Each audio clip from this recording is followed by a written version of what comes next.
Professor Kiyoshi, boa tarde. Agora nós estamos no sábado, né? Ontem foi um dia atípico e na terça-feira é o aniversário de São Paulo.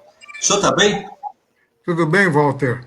Tudo bom. Professor, eu queria começar com um tema dessa semana complicada, mas uma das coisas que eu acho que é bem setorizada a área do senhor, que é a questão do teto do orçamento do gasto público, né? Que está passando aí por uma questão da eleição da Câmara, da eleição do Senado, e está se discutindo muito isso. E o senhor tem habilidade em falar nisso. Afinal de contas, professor, o que representa essa questão do teto?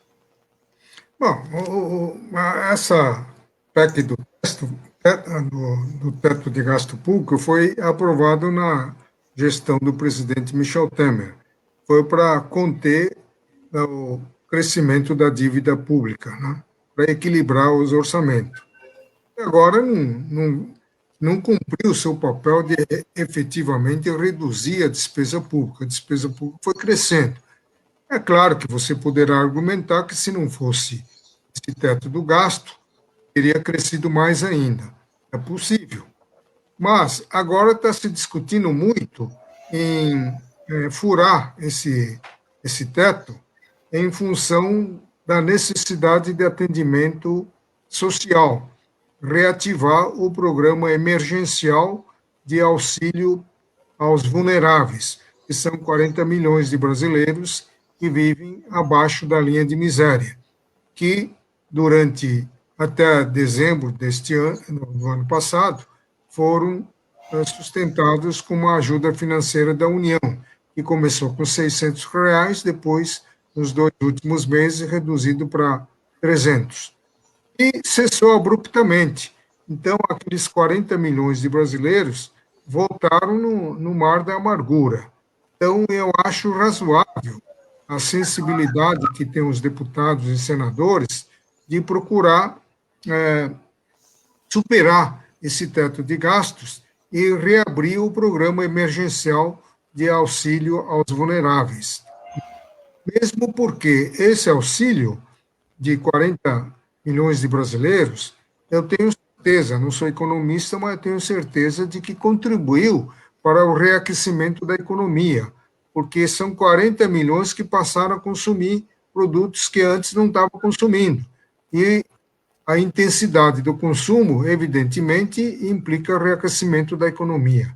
Então, de maneira que eu acho bem razoável essa proposta, não apenas em função da, da eleições das mesas da Câmara e do Senado, que requer um jogo de cintura, requer negociações com as duas casas para emplacar o nome de preferência do Executivo.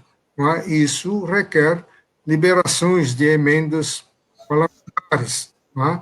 Para despertar a boa vontade dos deputados. Não é? De maneira que, dentro desse contexto, eu acho que é oportuna a superação desses limites de despesa pública. Professora, outra situação essa semana foi da questão da Covid, né? Quer dizer, isso aí, bom, a semana inteira está se falando nisso, né?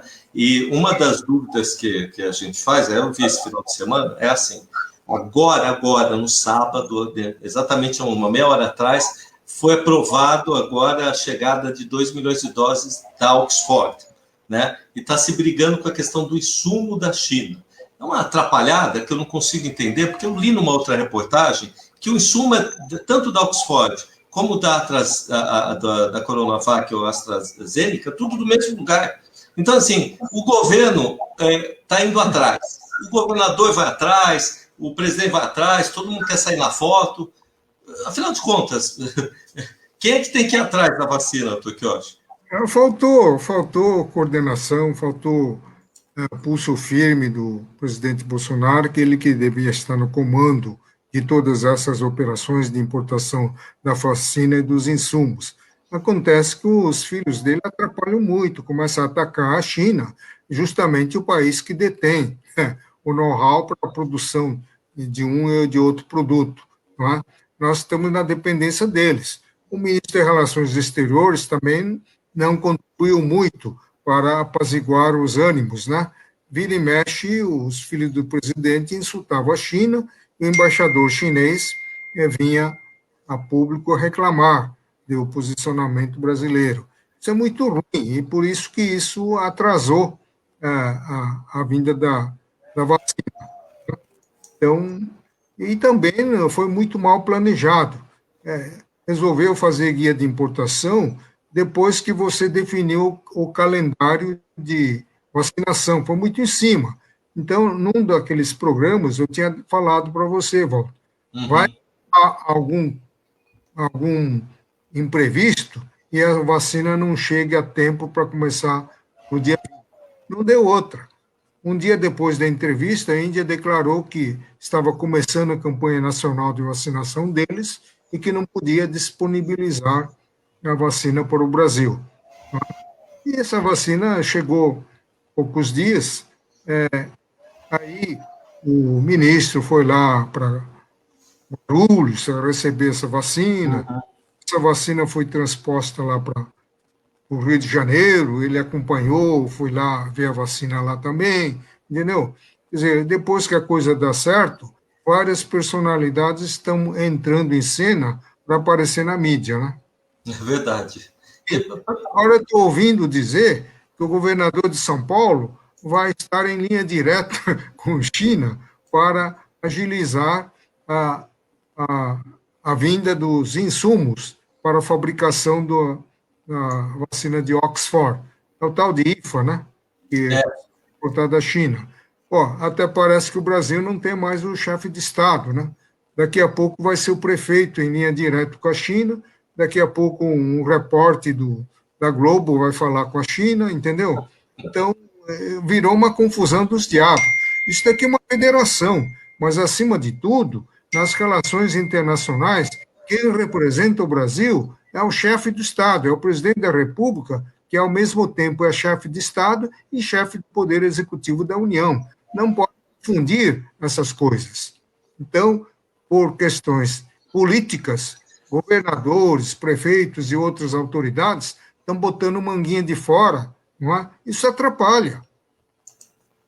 Professor, falando nessa situação de botar a manga de fora, essa semana, estamos reclamando de algumas autoridades, né, que estão furando a fila das poucas vacinas que estão sendo aplicadas, né?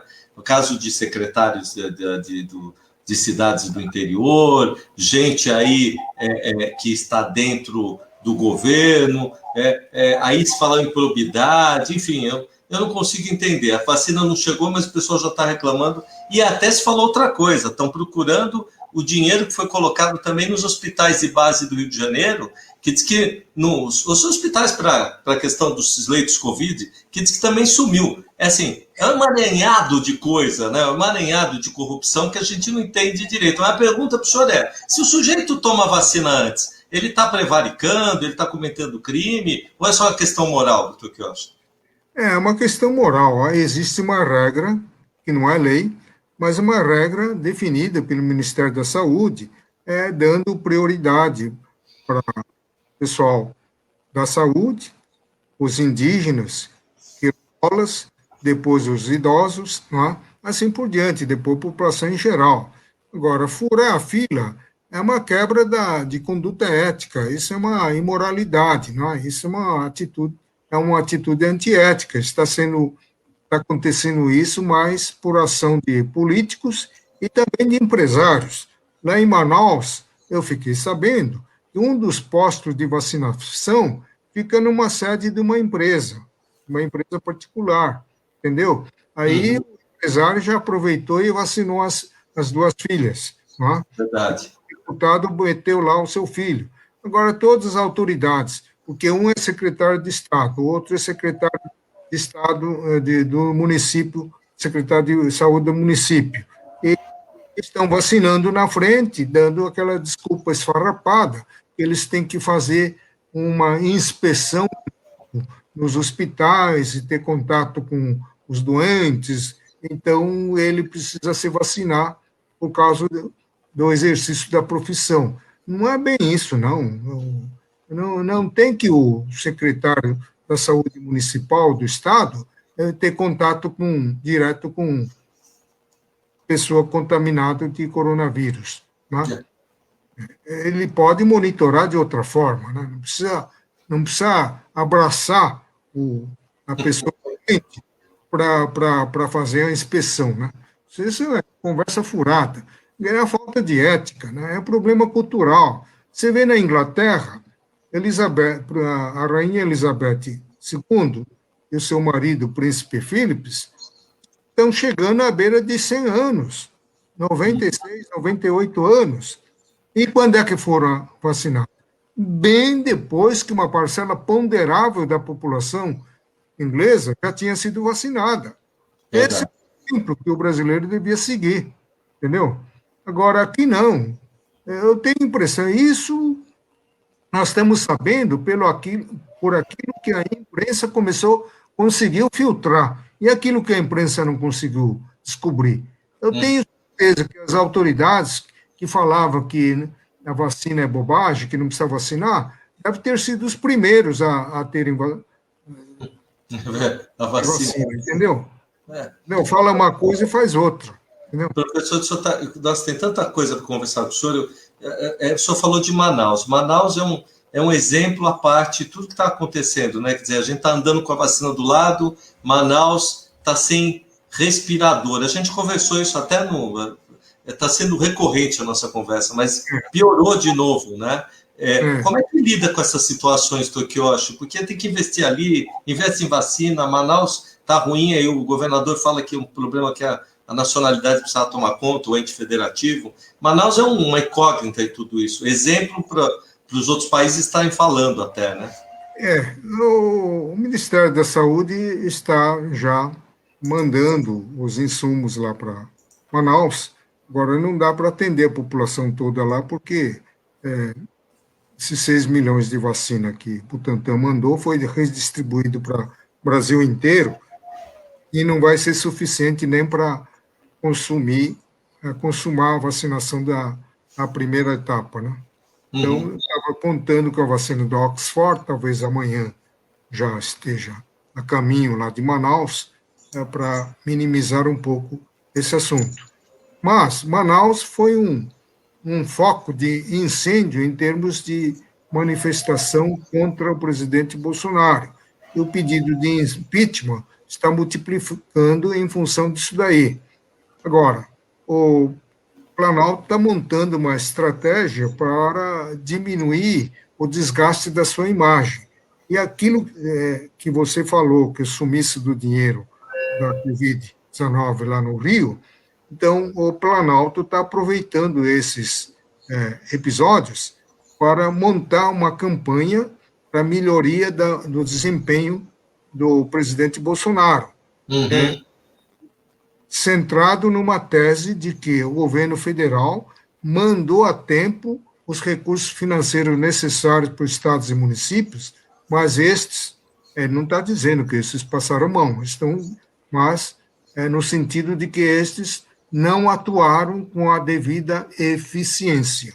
Esse é o plano estratégico do Planalto para conter essa onda de pedido de impeachment. Doutor, que eu acho que eu estou falando uma pontualidade, porque são 61 pedidos, né, de impeachment, né, 61 pedidos de impeachment. Mas o senhor acredita, e todos voltados à questão da saúde pública, né? O senhor acredita que ele vai conseguir reverter esta onda? Aliás, eu queria emendar essa pergunta numa outra, vou fazer duas. Nessa semana também a Globo News bateu direto, dizendo o seguinte, que o governo federal fala que ele não atuou na crise da saúde porque o STF não deixou. Então, quer dizer, pedido de impeachment porque não atuou na crise, e o STF diz que ele não pôde atuar, ele fala que ele não pôde atuar por conta do STF, que não deixou o presidente da República atuar. É verdade isso que eu acho? O STF... Claro que não. O que o Supremo definiu, com base no artigo 23 da Constituição Federal, que a competência para cuidar da saúde é comum, é da União dos Estados e Municípios. Em nenhum momento ele excluiu a competência da União em atuar. E mais, o Supremo podia ter complementado. porém, a competência legislativa para baixar normas gerais sobre proteção da saúde é da União. Isso que faltou falar. A competência privativa é da União para baixar normas gerais, para evitar que um prefeito lá de Santos bote a manguinha de fora, comece a baixar um decretão para multar um desembargador que estava andando na praia, eu não sei o quê. Isso daí é por intermédio da Guarda Civil Metropolitana, que não tem essa função. Ele estava agindo com desvio de finalidade. A função da Guarda Municipal, nos termos da Constituição Federal, é a guarda do patrimônio municipal, mais nada. Ele não tem a função de polícia militar para fazer a segurança pública, muito menos a função de agente fiscal administrativo para multar as pessoas que desobedeçam o comando legal. Então, ele está tudo errado. Né? Existem outros prefeitos que interditaram o uso da praia, que é um bem da União. Só a União pode interditar. Uma coisa é interditar, outra coisa é regular o uso, que poderia ser da competência do município. Mas, por causa daquela decisão do Supremo, que o presidente da República muito bem sabe que a União não foi proibida, né? Mas, como ele foi acusado de omisso, ele então encontrou essa desculpa esfarrapada. Pô, mas o presidente tem assessoria jurídica do Gabinete Civil da Presidência, tem a assessoria da Advocacia Geral da União. Será que não sabe que a União tem que estar na linha de frente em combate ao coronavírus? Olha, vou emendar uma outra pergunta para o senhor, essa questão do dono da vacina, né? A vacina, por exemplo, a Coronavac, o secretário da Saúde de São Paulo disse que o presidente da República devia assumir a vacina também para ele, né? Essa questão toda do atraso e tal. Hoje tem a da Índia, está vindo para cá com a Índia, né? Da Oxford e tal. Eu acho aí tem essa questão de assumir a vacina. Quem que é? Vacina de quem, na verdade? Porque a verdade parece que tem a vacina do estado de São Paulo, tem a russa ainda que está para chegar. A russa é lá do Paraná, se não me engano, né? Então, assim, tem uma vacina para cada estado e o SUS não é nacional? Eu não consigo entender isso, Tokioshi. Mas a vacina é do brasileiro, né? É como diz o ministro da Saúde, a vacina é do brasileiro. E como o governador de São Paulo tinha marcado o início da vacinação no dia 25, o governo federal, para ter a primazia, ele antecipou para dia 20, não é? Só que não deu certo. Não deu certo porque o governador Dória ficou de antena ligada esperando a liberação do registro lá pela Anvisa. No momento, ele até já estava escolhido uma enfermeira ou enfermeiro, não sei, deve ter metido a agulha no braço dela, e quando a Anvisa aprovou, meteu a seringa lá, entendeu? E foi o primeiro estado a fazer a vacinação. Então, talvez para ficar conhecido como vacina Dória, né? É lamentável, né? Parece um circo isso daí, né? Tá parecendo mesmo, que eu acho. Tem uma outra coisa, assim, para sair desse assunto ainda, que eu fiquei surpreso, e saiu agora. Eu vi agora que a USP elaborou, olha, os testes, o senhor sabe que eu fiz teste, né, Covid e tal, e vários amigos fizeram, mas o teste de Covid na farmácia é R$120. Chegou a ter teste de R$400. Agora a USP elaborou um teste, seu teste do brasileiro, de R$30, que eu acho que é mais eficiente que os testes que estão rodando por aí. Não é uma vergonha, que eu acho isso? Pois é, e com toda a carência de recursos, né? Já que querem quebrar o teto de despesa, para mim, deveria suplementar o Ministério de Ciência e Tecnologia e dotar os laboratórios brasileiros, não é, de recursos financeiros maiores para continuar nessa pesquisa, na produção de insumos e outras coisas necessárias para a proteção da saúde, né? Agora, você veja que temos cientistas brasileiros na China, na Índia, provavelmente essas vacinas da Oxford, que vieram para o Brasil, 2 milhões, tem o dedo do cientista brasileiro que está trabalhando nessa fabricação. O Brasil, por causa do pouco caso que faz em termos de investimento em ciência e tecnologia, os bons estão fugindo do país. É uma pena. É verdade, o senhor falou tudo, viu? Então, o brasileiro não consegue produzir aqui, vai produzir na China, vai produzir na Índia. Entendeu? É verdade. Eu quis citar esse exemplo, porque eu tinha certeza que o senhor ia falar isso, né? Olha, mais uma coisa para. Depois eu vou entrar na questão internacional, que eu sei que queria lhe dar um pouco o chão, mas, por exemplo, essa semana a gente sabe que a Ivermectina, a Agência Nacional não aprovou, a OMC não aprovou, aí saiu ali na terça-feira, no ministro da Saúde, estava assim, tratamento precoce, e indicava Ivermectina, né? Aí depois tiraram da mídia social dele, ele disse que foi um equívoco, ele não falou que era tratamento precoce, usou um outro termo lá. Ele falou que o tratamento precoce que ele falou tinha um sentido de tratamento preventivo. Preventivo, isso. E é do negócio, né? Mas você lembra que o Exército fabricou um monte desse remédio quando o Trump falou que estava usando isso? E isso aí também ninguém usou para nada. Bom, conclusão, que eu acho, não fica chato ficar indicando medicamento quem não é médico? Isso que é complicado, né? A cartilha desse tratamento precoce, ele não obriga o uso, né? Ele apenas pede para o médico informar a causa do não uso desse tratamento precoce. Falta de material, não indicado em termos de medicina, recusa do paciente ou outras razões.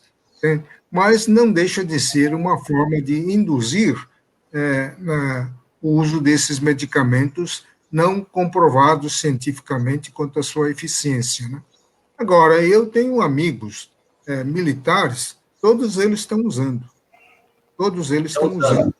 E um deles me ligou, falei, olha, eu praticamente estou vacinado, porque estou usando isso daí, todos os militares, companheiros egressos da escola de Realengo, lá do Rio de Janeiro, Academia Militar de Agulhas Negras, os que estão usando. Agora, não sei, né? Professor, uma pergunta agora mais rápida sobre esse assunto da vacina. Eu fiz um cadastro, Walter e alguns colegas jornalistas fizemos um cadastro, porque o governo do estado de São Paulo pediu um cadastro que não é um cadastro para vacinar, é apenas um cadastro, né? Para ficar ali, vamos dizer assim, na fila, agilizando. Então, a dúvida qual seria? Essa é a minha pergunta, pessoa bem técnica.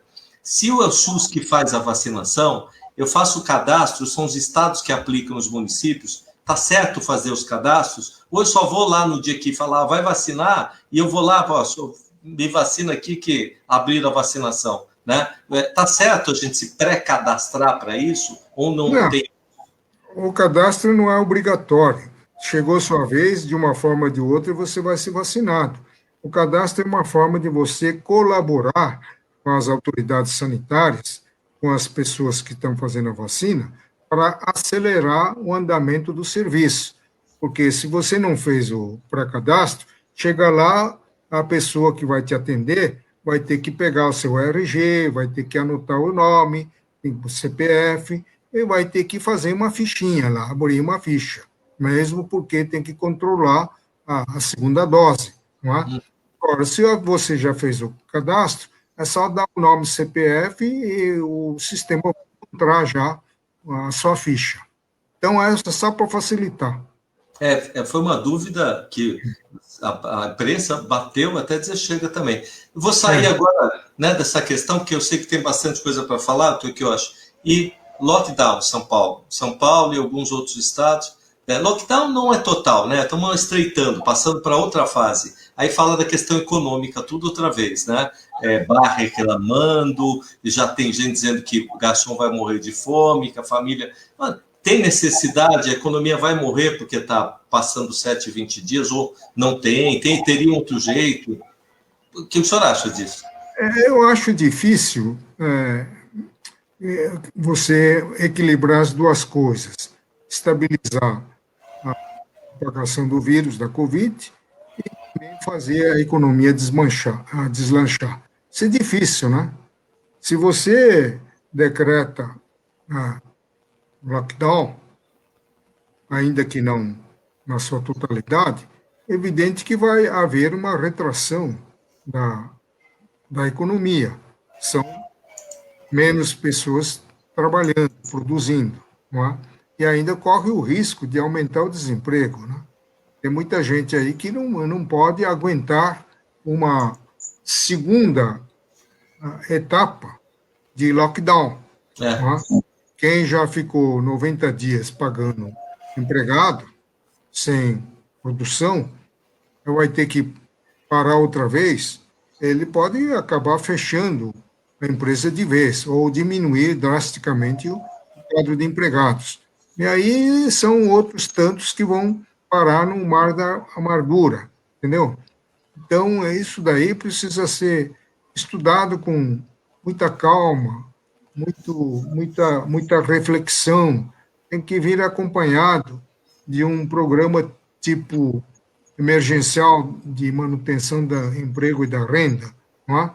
Uhum. E o governo do Estado nem pensa nem imagina em fazer. Muito ao contrário. O governo do Estado de São Paulo quer, na contramão da conjuntura econômica, aumentar a tributação do ICMS via subreptícia, via nebulosa, como reduzindo a base de cálculo de incentivos fiscais de centenas de setores da atividade econômica. Não é? Agora, isso é muito ruim, enquanto o governador midiático de São Paulo está fazendo isso, por iniciativa do estado de Amazonas e Maranhão, e depois outros 16 estados aderiram, convocaram a toque de caixa o Conselho Fazendário, o CONFAS, para isentar, zerar a alíquota incidentes sobre agulhas, seringas e vários equipamentos médicos. Não é? Agora, o governador ele aumentou a alíquota do incidentes sobre agulhas e seringa que está fazendo falta. Quer dizer, dá para entender um negócio desse? Então, na televisão ele posa de maior combatente da coronavírus e por trás ele fica fazendo essas manobras, não é? Que no fundo, vai acabar desaguando na diminuição dos meios de proteção contra a Covid-19. Tokyoshi, para encerrar, essa semana a gente teve a posse do Joe Biden, né? E ele é um dos presidentes que tem mais idade nos Estados Unidos. Ele pega um país dividido. Uma vez eu conversando com o senhor estava falando, acho que do Abraham Lincoln, eu lembrei de uma coisa. A gente conversando há uns 6 anos, 7 anos atrás, que ele pegou um país dividido também. Foi quando a gente fez uma entrevista falando sobre impeachment. E o Abraham Lincoln pegou, eu lembro que o senhor falou, pegou a mesma etapa, né, um país dividido, 2 lados, tal. O Joe também vai pegar um país dividido, com Covid, com a China que abriu as asas e a Índia que abriu as asas, e o Brasil está sem espaço, porque tem reflexo do Trump. Né? Como é que o senhor, que é um pensador da história, uma pessoa, né, que já tem uma vivência, como é que o senhor acha que esse momento da história, que é sine qua non, né? Tudo diferente, né? O Joe Biden pegou um pepino, na verdade, né? Herdou coisa muito ruim do Trump. Mas, graças a Deus, foi uma posse tranquila, foi um alívio para a democracia do mundo inteiro.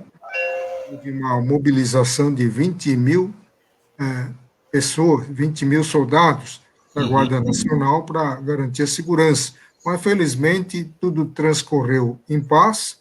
A única falta lá é que o presidente Trump rompeu a tradição e não foi lá a posse do sucessor. Ele foi embora, saiu da Casa Branca com uma declaração enigmática. De uma forma ou de outra, voltaremos ao poder. Nossa, agora, não sei como.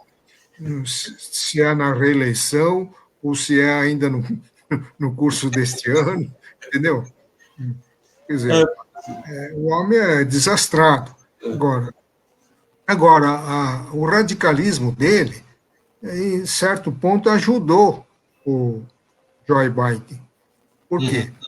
Porque houve uma deserção dos republicanos lá no Senado, e o Senado ficou empatado entre democratas e republicanos. Então, deu um empate. E quem vai desempatar, evidentemente, é a vice-presidente, que comanda o Capitólio, não é? E que está do lado do democrata. Né? É um momento diferente, né? O senhor acha Mas é difícil, que ele está agora impondo uma linha dura, determinando o uso de máscara à população inteira, porque Estados Unidos é a população que mais está sendo vítima da Covid, que mais morreu no mundo. E o segundo, por incrível que pareça, não é a China nem a Índia, é o Brasil. Nossa, que terrível isso. O senhor acha que isso é um reflexo? Eu não quero falar que essas lideranças muito extremistas estão voltando, a gente volta a uma democracia, uma questão de centralizar mais, acabou um pouco isso na próxima etapa que a gente vai passar? Como porque muito direita, muito esquerda, agora será que vai ficar um pouco mais para o centro, Tokyo? É difícil você achar o centro, né? É difícil achar o centro, né? Só se for o centrão brasileiro, né? É verdade. É difícil achar o centro. Foi boa definição. O ideal é que ficasse no centro, né? Mas ninguém consegue se equilibrar no centro, né? Porque aí ele leva a paulada dos dois lados, né? É a melhor definição que eu vi, Tokyo. Eu queria agradecer muito. Acho que a gente pegou quase todos os temas, né? E essa semana realmente é complicada. A última coisa, a primeira vice-presidente americana, né, Tokyo? Também e negra, com condição da Índia, né? Diferente, né? Mas é gozado. Eu estou vendo lá altas autoridades são representados por pessoas da raça negra. Então, não é difícil de entender porque essa perseguição dos negros lá pelos policiais lá nos Estados Unidos. Verdade. Um negócio desse? Eles estão até matando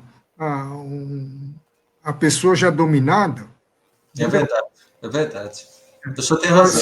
Se não tivesse nenhuma autoridade de descendência africana, tudo dá até para entender. Mas está cheio de pessoas, no exército está cheio de general, coronel, tudo de alta patente.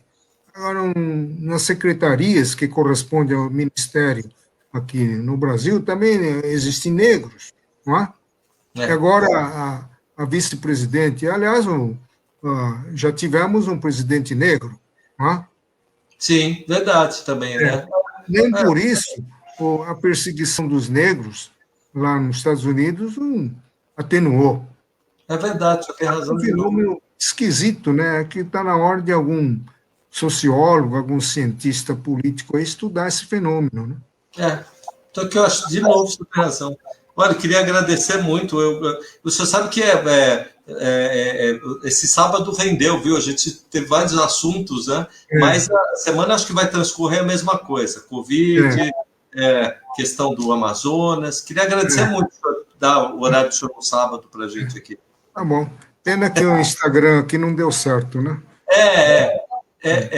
Aliás, eu estava vendo hoje... Eu não sei por que eles mexeram nessa.